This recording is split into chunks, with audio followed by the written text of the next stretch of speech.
We're looking at Palantir here on the weekly chart. 192.83 is the all-time high in here, the high on the week so far. We had that nice high and that lull in here today. So technically we are still green.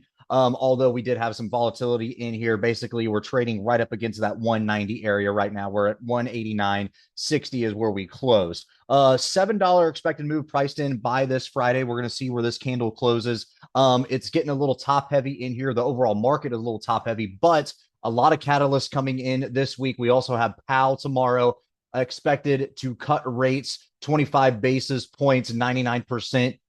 Basically, it's going to happen, right? So the question is the market going to take that as good news, or are we pricing everything in right now? We're pricing in all that good news, so then we can just kind of sell off at 2 p.m. tomorrow. That is going to be the question. So Palantir is going to follow suit with the overall market. I don't think we're going to get a harsh inverse correlation if the market does tank in here. I think we're going to follow the markets in here. Either way, it just depends on how far to the upside are we going to go if the market goes up, how far to the downside are we going to go if the market decides to pull back in here.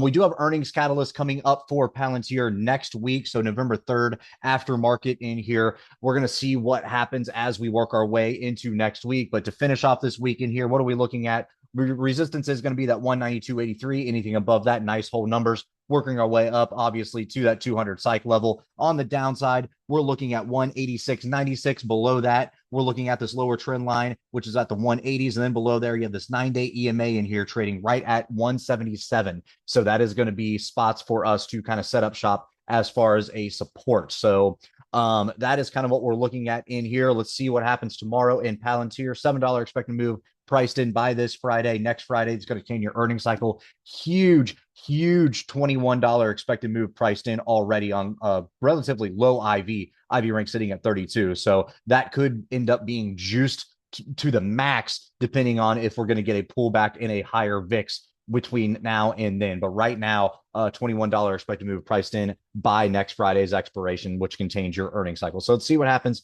in Palantir. All right, guys, if you like this video, make sure to check us out on all of our social media. We also have a Discord service if you're interested, and you can find all of our socials in the description below.